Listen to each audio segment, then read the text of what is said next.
Olá, observadores, bem-vindos a mais um episódio do Observa Aí, o podcast semanal do Observatório Nacional de Segurança Viária. Eu sou Rodrigo Ribeiro, Head de Comunicação e Marketing aqui do Observatório. Eu sou Pedro Borges, Head de Mobilidade Urbana do Observatório. E hoje, com mais um convidado... Quase que eu emendo. Eu sou o Joel. Poderia. O Joelson, que é Relações Governamentais do Gringo, mais do que o parceiro do Observatório, o mantenedor social do Observatório. Então, já agradeci aqui a sua presença e pedir para que você se apresente. Agradecendo o convite, Pedro, Rodrigo, Paulo, que... O Paulo está aqui. Que poderia estar por ali. A todos que estão nos ouvindo, nos vendo, é uma satisfação estar aqui, cara. Eu sou Joel, sou Relações Governamentais do Gringo. E um passado no serviço público, tive entre outros projetos na condução do gov.br, que atualmente é um negócio assim, super conhecido e relevante. Todos nós somos usuários. E no fim do dia, para explicar o que eu estou fazendo no Gringo, é meio que dizer que eu estou tentando dar uma continuidade àquele trabalho que foi iniciado no gov.br, que no fim do dia é de expansão da possibilidade de compartilhamento de dados, co-criação de serviços públicos com a iniciativa privada. É um negócio que é muito caro para o Gringo, muito importante para o Gringo, mas acho que ao longo da conversa a gente pode falar melhor. Já começou com o que eu ia perguntar. O que é o Gringo? O que o Gringo faz? O Pedro, antes aqui em off, aqui, fez um gancho importante. A gente tem, dentro do próprio observatório, né, membros da rede, né, os observadores certificados, membros do observatório, membros da rede, né, de uma outra forma, participando às vezes de outros projetos e programas aqui do observatório, que não conhecem, às vezes, os próprios mantenedores, não sabem o que os mantenedores de fato fazem. Então, queria que você contasse para nós aí o que o Gringo é, o que o Gringo faz. Objetivamente, o Gringo é uma espécie de shopping center de serviços ao motorista. Então, lá a gente quer tentar resolver problemas que você tem na sua jornada como motorista, e aqui eu estou falando de qualquer motorista, qualquer pessoa que tem uma CNH, não precisa ser um motorista profissional, pessoa que tem um veículo e faz uma administração, uma gestão disso. Nessa jornada, a gente sabe que a jornada do motorista começa ali, sei lá, aos 18 anos, onde você começa a poder ser de fato motorista, até o fim da vida. É uma jornada bastante longa, né? Presente na nossa vida. E ela tem diversos pontos de dor ao longo desse tempo, né? Tudo começa com a documentação, desde que quando você se torna motorista, porque você tem uma CNH agora, comprou um carro, mas ao longo desse tempo você vai trocar de carro, vai comprar, vai trocar de carro, vai contratar um seguro, você tem os micro momentos de combustível, mecânica, estacionamento. O Gringo quer ser o lugar em que você vai resolver esses diferentes pontos. Então, basicamente, essas lojas do shopping são, de um lado, as lojas mais com viés privado, financeiro, de seguro, financiamento, estamos entrando em compra e venda, por exemplo, nos próximos meses. Mas também tem um lado mais público, de apoio ao governo, na extensão do braço do governo, digamos assim, para fins de regularização documental, né? Que é pagamento de PVA, licenciamento, multas. Então, a gente tem um papel nesse sentido, nesse shopping, também de levar políticas e serviços públicos, fundamentais inclusive para a segurança viária, um trânsito regular, motoristas regularizados, educados e com ampla consciência do que tem de deveres, por exemplo, a cumprir, é também parte, acho, essencial da vida do motorista e algo importante do ponto de vista de política pública, né? Então a gente ajuda nesse sentido. Um ponto importante que tem a ver com as origens do Gringo, de onde surgiu essa ideia do shopping de serviços, né? Acima de tudo, acho que o setor automotivo é um setor de automotivo / trânsito / mobilidade, é um setor que você tem primeiro, ele é muito capilarizado, né? Então você tem a indústria automotiva, você tem postos, você tem governo essencialmente atuando, você tem, enfim, tem muitos stakeholders, em alguns casos muitos intermediários, inclusive. E essas relações do motorista com esse universo de stakeholders, muitas vezes ele é confuso. Você não entende aonde conseguir tais coisas, a assimetria de informação é muito grande. Então, cara, muito da nossa vida como motorista está pautada na insegurança, né? Você não sabe se o combustível que você está comprando está batizado. Você não sabe quantos pontos tem na sua CNH. Você não sabe se recebeu multa. Financiamento. Vai contratar um financiamento, você não tem certeza de que é o melhor financiamento que você poderia ter. Seguro é a mesma coisa. Então, assim, o gringo veio, e é por isso que a gente diz que a gente é o melhor amigo do motorista, é no sentido de que a gente quer ser um concierge também. A gente quer que ele navegue no shopping, mas a gente também quer ativamente procurá-lo para resolver os problemas que ele tem.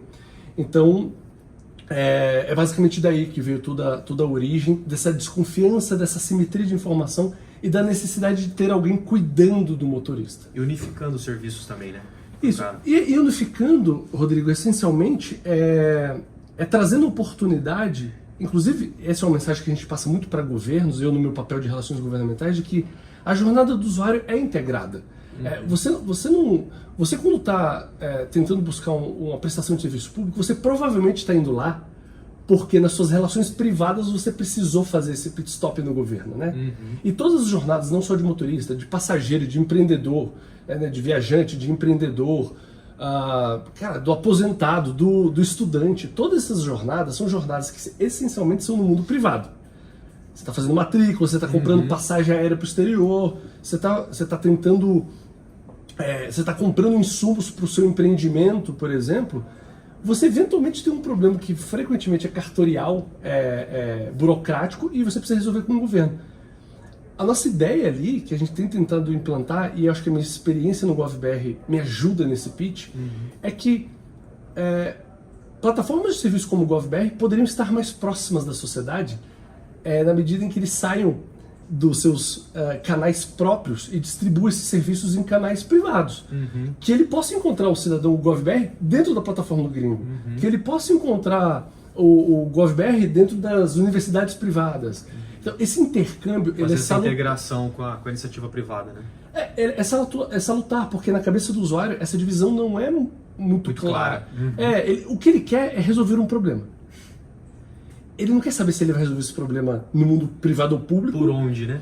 Mas ele quer saber se ele vai fazer isso de forma mais barata, gastando menos tempo, com menos esforço cognitivo. É isso que o gringo tenta fazer no contexto do trânsito, né? E de forma segura também, né? Muito problema atualmente com informações que às vezes não deviam vazar e acabam vazando. A gente tem muito cuidado com isso. E o aplicativo, a gente está completando 4 anos agora... É descomunal a diferença do aplicativo quando ele começou, como toda startup. Você vai testando, você tem um MVP, você erra ao longo do caminho, essa é a natureza da startup.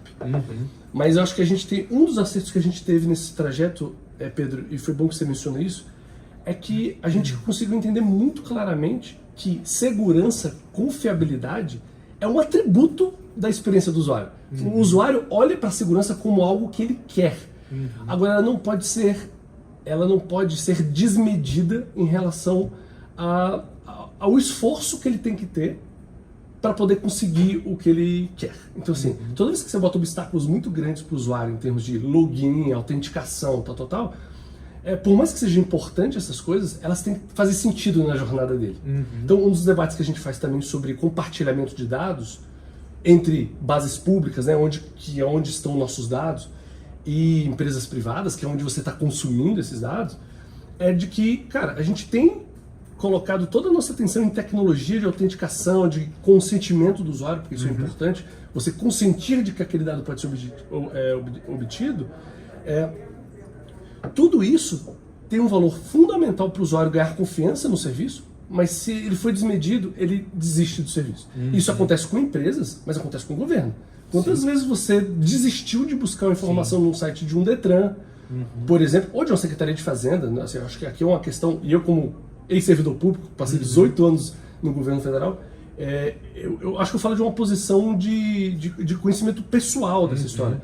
A verdade é que muitas vezes o governo tenta se proteger e acaba perdendo o usuário. Exato. E aí, tá pegando um gancho aí dos 4 anos, né, do gringo, uma notícia bem recente aqui que chegou para nós foi da captação de 150 milhões. Exato. E o balanço hoje são de 10 milhões de usuários. Né? Eu queria que você falasse um pouquinho dessa captação de recurso, que pé que está hoje o gringo? Quais são as próximas etapas? Você já falou no início um pouco da questão da compra e venda, que é algo que vocês estão começando a implantar ali também no app. Queria que você falasse um pouco disso. Antes eu queria aproveitar o gancho da pergunta para falar sobre os usuários também, como é que está a abrangência estadual, se existem, digamos, barreiras de um Detran para o outro para pegar alguns dados, ou como é que é essa diferença? Começando por aí, mas acho que eu fui super bem colocado, num momento super bem colocado essa tua pergunta sobre essa notícia de ontem. Mas eu já volto a ela. Pedro, a gente está operando hoje em 5 estados, né? Rio de Janeiro, São Paulo, Minas Gerais, Santa Catarina, Paraná. Estamos expandindo muito brevemente para Rio Grande do Sul, Bahia, DF e outros estados. Parte da captação é sobre a expansão, para a gente conseguir expandir o aplicativo. A gente tem a ambição de chegar no Brasil todo naturalmente, né? Só que um dos desafios da expansão não é só recurso financeiro, é a nossa capacidade de nos conectarmos nos Detrans. E aqui a gente mencionava, antes de começar a gravação, de um episódio recente de uma outra startup que está aqui com vocês também, em que foi mencionada a história de, cara, vários Detrans não têm APIs ou web services que você possa se conectar diretamente. Em alguns casos, Detrans criam uma espécie de mercado exclusivo para despachantes, em que você só pode acessar dados do usuário se você for oficialmente um despachante. Enfim, a gente tem toda sorte de dificuldades tecnológicas nessa expansão quando a gente está lidando com o Detrans. Então, um esforço que eu tento fazer do meu lado, e de novo aproveitando a experiência que tive no GovBR, para o gringo a mensagem clara é: quanto mais digital forem os Detrans, melhor para a gente. A gente não quer, longe de querer lutar contra isso, a gente quer impulsionar isso. Então, parte da nossa relação com o governo federal é de cliente pagando ao SERPRO, por exemplo, empresa de TI do governo federal, para acessar essas APIs. Isso a gente quer espelhar em todos os estados. Cara, vocês têm como monetizar a infraestrutura, que eu sei que é cara construir, mas ela tem um reuso, ela é muito eficiente, porque ela pode ser reusada, né? Reutilizada.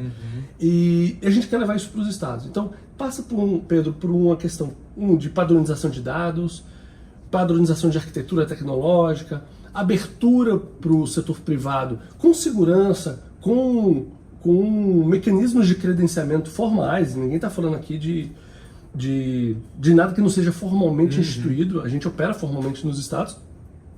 Então, essa agenda tecnológica é algo importante para a gente, mas a verdade é que é muito heterogêneo. Tem Detrans vivendo o século XIX e tem Detrans no Brasil vivendo o século XXI. A gente queria que houvesse mais harmonia normativa e harmonia tecnológica. É isso que a gente tem notado. Sobre captação, então, voltando, acho que tem um elemento de expansão nessa notícia. Assim, a gente quer impulsionar esse processo de expansão. A gente quer, acima de tudo, Rodrigo, impulsionar a oferta de novos serviços na plataforma, para que esse shopping seja mais completo. Hoje ele é basicamente voltado para esses serviços mais documentais, como a gente já mencionou, financiamento, seguro, mas a gente quer avançar com mais rapidez no mercado de compra e venda. A gente tem planos de que esse super app, como a gente chama, seria um sinônimo para essa ideia de shopping center, avance em novas verticais de negócio. Então é isso que a gente basicamente está atrás. Para mim, a grande mensagem dessa notícia, eu estou te explicando o que a gente pretende fazer com esses recursos. Mas a grande notícia por trás de tudo isso é: investidores internacionais, inclusive, olham para o gringo e confiam na tese. Apostam, né? Confiam na tese. A tese está correta. O motorista brasileiro, ele sofre na administração das suas questões na condição de motorista. E aqui eu não estou falando só de governo. Ele sofre, como eu falei no início da conversa, para escolher um financiamento que seja adequado a ele, um seguro que seja adequado a ele. Ele tem desconfiança sobre comprar um carro usado e saber que ele tem uma procedência correta.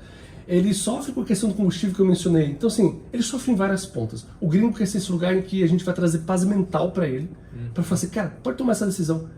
Você tem alternativas e elas são seguras. Então, acho que foi uma chancela, digamos, desses investidores, no sentido de que a tese faz sentido. E um presentaço aí para os 4 anos, né? Exato. Vem num bom momento. Acho que uma outra notícia de ontem que eu queria explorar, né, no sentido de dar visibilidade, é que o gringo está entre os top 10 startups que o LinkedIn todo ano elege diante de critérios de crescimento, engajamento de candidatos a vagas. O LinkedIn é um lugar de uma rede social voltada para o teu tema profissional, e eles tentam sentir o pulso do mercado, no sentido quais são as startups que estão sendo mais procuradas, que as vagas estão mais quentes, que tem uma experiência do empregado, né, boa.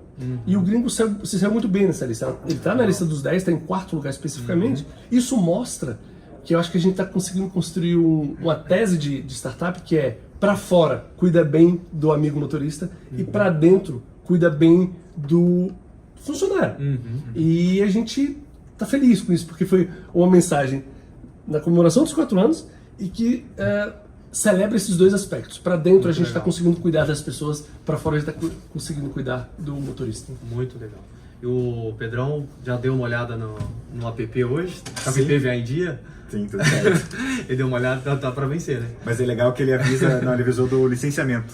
Ele faz uma barra, um timeline de licenciamento, ele avisa, falta tantos dias para vencer e tal. No fim, esse caso de uso é o típico exemplo de que essa heterogeneidade entre Detrans cria confusão no cidadão. E o que a gente está buscando se todo mundo for mais integrado, não tem problema eu te avisar, eu sendo uma plataforma privada, eu te avisar. Exato. O app da CDT lá, da Carteira Digital de Trânsito, também vai te avisar, não tem problema. Só que aqui você tem uma jornada, digamos, mais completa, no sentido de que eu resolvo outros problemas para você. Então o que a gente tem tentado proporcionar governo, vamos avançar, avance muito, é bom para todo mundo. Inclusive para o empreendedor brasileiro que está tentando gerar renda, emprego, que é o caso do gringo. Esses recursos não são recursos que estão chegando, 150 milhões, mas foram 350 milhões nesses 4 anos. Não são recursos que a gente vai só gerar negócios. Negócios geram emprego, geram renda, geram facilidade, geram paz mental. E no fim do dia, que é o tópico que a gente aqui no fim do dia discute, tudo isso pode impactar num trânsito mais seguro. Pessoas mais bem informadas. Regular, pessoas mais bem informadas. Cara, quantas pessoas não têm seguro? Quantas pessoas nesse país não têm seguro? A amostra que a gente tem do gringo é de que mais de 70% dos usuários não têm seguro. Então, assim, tem uma coisa de educação que a gente também tenta atuar. A gente foi premiado no Maio Amarelo ano passado. Em função disso, a gente tem um canal no YouTube super relevante, dezenas de milhões de visualizações, mas acima de tudo, a gente quer ser um canal de distribuição dessas mensagens de educação no trânsito. E eu acho que a gente tem feito isso bem, sabe? Isso é um outro uso desse recurso também. Apoiar essas políticas públicas, seja pelo viés de ser mantenedor do observatório, que a gente quer construir essa relação no longo prazo, mas também criar conteúdos que ajudem os Detrans a conscientizar a sociedade sobre um trânsito seguro. Né? Não, perfeito. Vamos virar um pouquinho a chave aqui agora, trazer os assuntos da agenda aqui do Observatório. Fica à vontade para nos interromper e participar também. Se eu tiver dúvida, eu pergunto. Sim. Bom, só lembrando, né, encerramos aqui segunda-feira a Semana Nacional de Trânsito, mais uma vez o Observatório disponibilizou materiais aí para a sociedade gratuitamente. Então, ainda estão disponíveis lá no site do Observatório, caso queiram fazer uso. E tivemos algumas participações, ações realizadas. O Pedro participou, já até citou isso já no episódio passado, da abertura lá do Governo do Estado. Participei da abertura do Detran de São Paulo. Detran de São Paulo, no Palácio dos Bandeirantes. Né? Os observadores, o Arthur e o Danilo, participaram da abertura da PRF, da SNT lá da PRF em Brasília. O Arthur, inclusive, deixar aqui um agradecimento para ele também, que tem sido... representando muito bem o Observatório aí nos eventos. Lá em Brasília, né? Então deixar aqui nosso agradecimento. E agradecer a todos que se envolveram, né, na SNT. A Gringo também nós sabemos que realizou várias ações, principalmente de conscientização, né? A gente teve, inclusive, em eventos em Brasília, no lançamento da semana. Fomos lá na Câmara, no lançamento da Frente Parlamentar de Segurança no Trânsito. Legal. Boa. É Arthur, né? Arthur O Arthur estava lá. A gente não chegou a interagir, mas eu vi ele chegando. Tem nos ajudado muito lá. Aliás, os observadores certificados são isso, né? Eles são os braços do observatório no Brasil e no mundo. Agora. Tivemos o webinar na semana passada do Guia do Ciclista Seguro. Quer Quer falar um pouquinho, Pedro? Foi sexta-feira, né? Pode ser, foi sexta-feira, dia 22, a gente fez um webinar em parceria com a Abraciclo, eles lançaram a segunda edição do Guia do Ciclista Seguro. Então a gente aproveitou ali o Dia Mundial Sem Carro para falar um pouco sobre mobilidade por bicicleta. Perfeito. Foi um evento bem legal, eu acho que a gente teve bastante gente assistindo e tá lá a versão gravada no nosso canal do YouTube. Isso, acessem lá, quem não acompanhou, assim vocês podem assistir e também baixar o guia, né? O guia está disponível para download. O Educa chegou a Campinas, mais uma cidade. Para quem não conhece, a gente tem o programa Educa, né? Ele já está atendendo um programa de educação para o trânsito, para as crianças, né? Para os adolescentes aí do 1º ao 9º ano. Já está presente em 11 estados, mais de 60 municípios, se eu não me engano, 300 mil crianças atendidas, mais de 5 mil professores formados. Tá com a cabeça boa, hein? Essa eu guardei. De manhã. Muito café hoje já. Mas é um programa que tem expandido, né? Teve recente aqui, a gente já falou sobre isso também lá em Curitiba, uma parceria com o governo do Paraná, Sim, governo do estado do Paraná, com a Secretaria de Educação do Estado. E ontem, quarta-feira, chegou a Campinas, uma escola de Campinas, em parceria também com a INDEC, que é Esqueci o significado. Mas é a empresa responsável pela atuação do trânsito, inclusive a Roberta Mantovani, que atua na INDEC, já esteve aqui com a gente. Também, igual o Joelson, veio visitar e participou do podcast, mas é uma das idealizadoras do Educa e esteve presente lá também. E a Daniela Gurgel, nossa Public Affair. Ela estava lá também? Estava lá, legal. Ela que tocou e foi bem bacana. Então, convidar todos aqui para acessarem o nosso site e conhecer um pouco mais do programa Educa. Quer falar da mensagem, Pedro? Não, foi definida pro ano que vem? Vou falar, eu já esqueci, então eu vou pegar minha cola aqui. Tá, bom, vai pegando a cola que eu vou trazendo aqui. Tem um negócio de roubo de cola, inclusive, né? Eu vi outro dia reclamando que alguém roubou a cola de alguém. A pauta. Então, resolução contra número 1000. Isso. Foi definida a frase para a campanha, para o tema, né, do ano que vem, que é a frase "Paz no trânsito começa com você". Então, todas as campanhas direcionadas à segurança viária vão seguir essa diretriz aí para o ano que vem. E lembrando que o Observatório ele tem alguns assentos lá na Câmara Temática de Educação para o Trânsito do CONTRAN. Sim. Então, o Observatório teve uma participação direta nos estudos aí, né, na escolha dos temas. Acho que eles colocaram para votação, né? 3. Isso foi maravilhoso. Tinham 3. Lá na Câmara Temática, eles decidiram esses 3, tinham muito mais frases, né? Isso. Eles chegaram nesse top 3 aí. E aí colocaram para consulta pública. Eu vi o secretário Adroaldo falando muito sobre isso e acho que é super legal, né? Ter feito algo... Sim, bem legal. Quando a gente fala de todo mundo se envolver sobre a paz do trânsito, também é sobre se envolver na decisão sobre os símbolos, né, dessa paz. Isso. E eu acho que essa mensagem foi muito legal. E fica aqui um agradecimento especial para a Edira, que é observadora certificada e atua muito com o Educa, que a gente acabou de citar, e o Garonce. Também. Os dois participam da Câmara. Os dois participam da Câmara e inclusive tem um artigo dos dois no nosso site, quem quiser acesse também. Eles falam um pouquinho sobre essa resolução 1000. E já está linkado no News também, né? Do Observatório News. Já. Que saiu ontem. Saiu hoje. Quem está no nosso mailing recebeu a newsletter semanal, já foi disponibilizada hoje. E para fechar aqui a agenda do Observatório, nós tivemos a grata condecoração aí do filme do Maio Amarelo desse ano, foi escolhido entre os finalistas e exibido no Mob Filme, que é um festival de cinema sobre mobilidade, de filmes sobre mobilidade.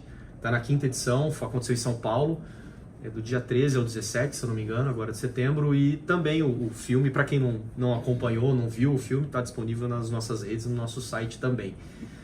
É isso. É isso, gente? É isso. Dica da semana?